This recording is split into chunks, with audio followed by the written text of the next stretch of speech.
Hello, I trust that you're well. Welcome to All This Catholic Corner. Uh, think about the biggest moments of your life: a wedding, a graduation, or a massive milestone. What do we do afterwards to mark it? We celebrate. We gather around a table and throw a feast. This Sunday, the Catholic Church does exactly that. We arrive at the Solemnity of Corpus Christi, that is the most holy body and blood of Christ. In this feast day is like the final exclamation point of the big springtime Sunday celebrations. And our readings are as follows. The first reading is from the book of Deuteronomy, chapter 8, 2 to 3, 14 to 16. And it reads,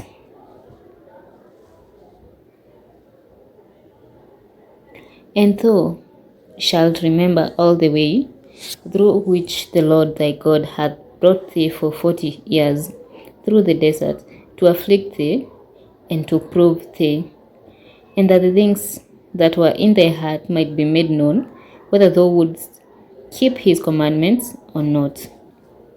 He afflicted thee with what?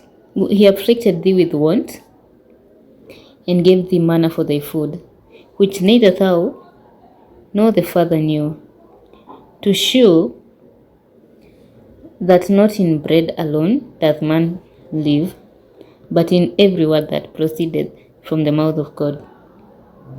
Thou remember not the Lord thy God, who brought thee out of the land of Egypt, out of the house of bondage,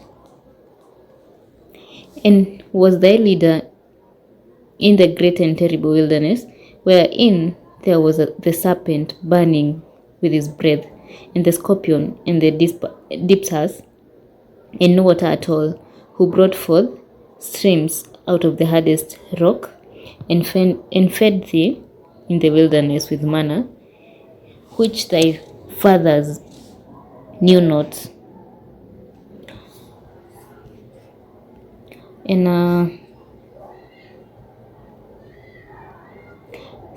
the responsorial psalm, I'm going to read from the book of Psalm, chapter 147, 12 to 13, 14 to 15, 19 to 20. And our response is, "Praise the Lord, Jerusalem. Praise the Lord, O Jerusalem. Praise thy God, O Zion. Because he hath strengthened the boards of thy gates, he hath blessed the children within thee. Praise the Lord, Jerusalem, who has placed peace in thy borders, and filled thee with the fat of corn, who sends forth his speech to the earth, his word runneth swiftly. Praise the Lord, Jerusalem, who declared his word to Jacob, his justices and his judgments to Israel. He has not done in like manner to every nation, and his judgments he hath not made manifest to them. Praise the Lord,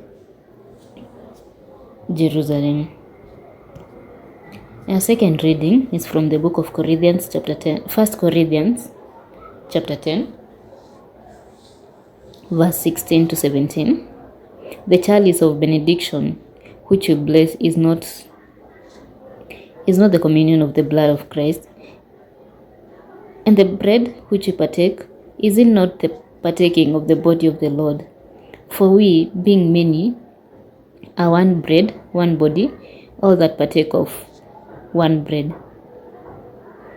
Alleluia, alleluia. "I am the living bread that came down from heaven, says the Lord.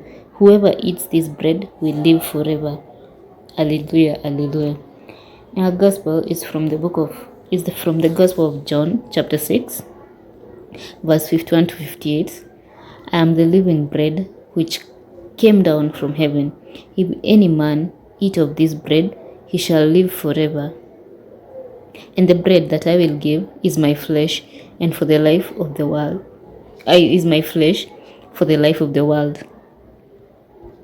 The Jews therefore strove among themselves, saying, "How can this man give us his flesh to eat?" Then Jesus said to them, Amen. Amen, I say unto you, except you eat the flesh of the Son of Man and drink his blood, you shall not have life in you. He that eateth my flesh and drinketh my blood has everlasting life, and I will raise him up in the last day. For my flesh is meat indeed, and my blood is drink indeed. He that eateth my flesh and drinketh my blood abideth in me, and I in him. As the living Father has sent me, and I live by the Father, so he that eateth me, the same also shall live by me. This is the bread that came down from heaven, not as your fathers did eat manna and are dead. He that eateth this bread shall live forever.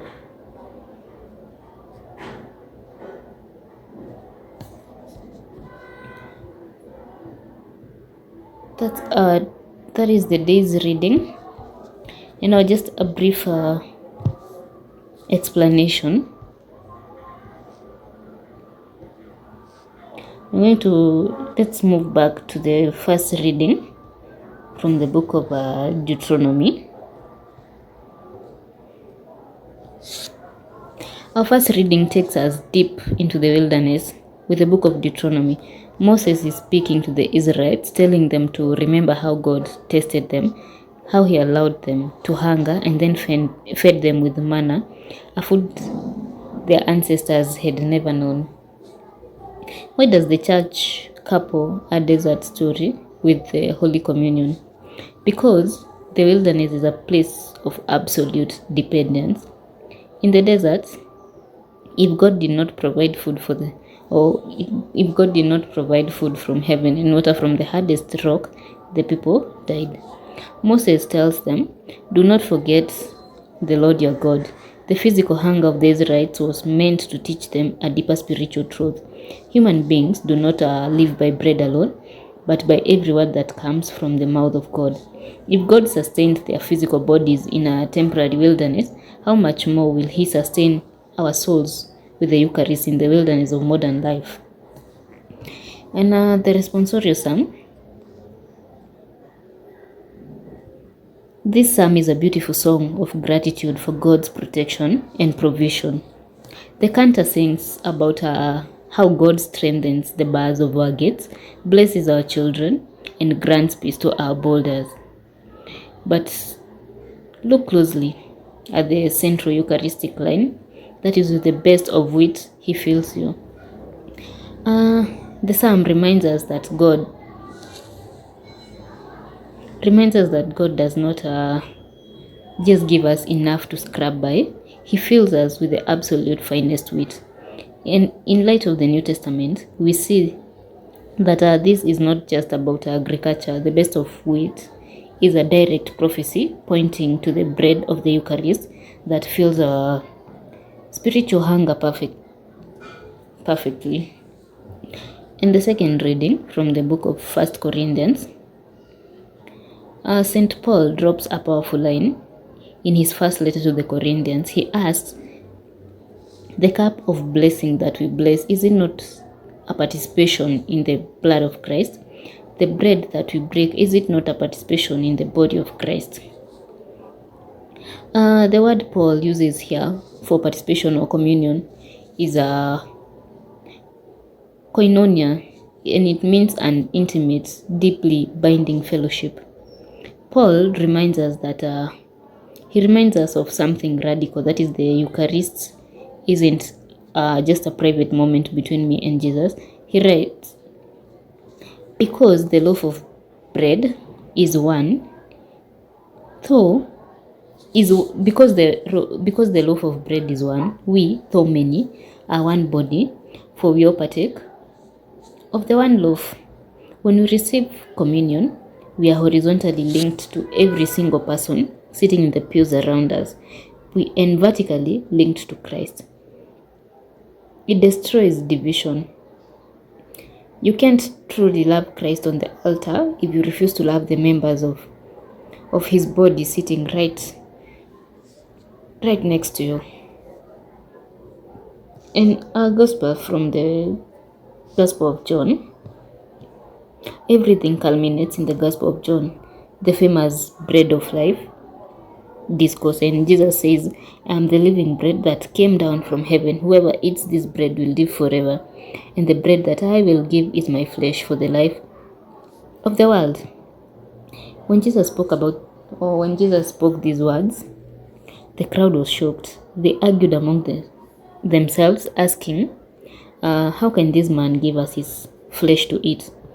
Now, if Jesus was speaking purely metaphorically, like when he says, I am the vine or I am the door, he would have cleared up the confusion right there to keep people from walking away. But he does not soften his language. Instead, he doubles down using a Greek verb that translates closer to chew.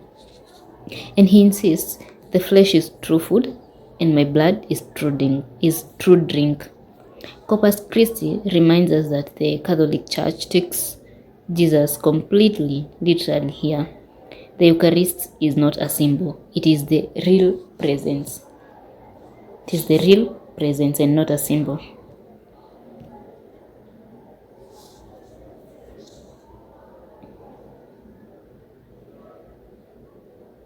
So, when you walk up the aisle this Sunday to receive Holy Communion and the priest holds up the host and says, the body of Christ, remember what you're saying amen to. You are acknowledging Jesus as the living bread who satisfies your deepest hungers. You are declaring that you are part of his body, drawing your life directly from him. Do not just go through the motions this weekend. Let the reality of the real presence transform how you love the world this week. And if this walkthrough has helped you prepare for Mass, hit that like button, subscribe to our channel, that is All This Catholic Corner, and share this with a friend heading to church. And have a beautiful Feast of Corpus Christi, and God bless you. Until next time, stay curious, keep exploring, let's keep growing in faith. Thank you. See you in our next session.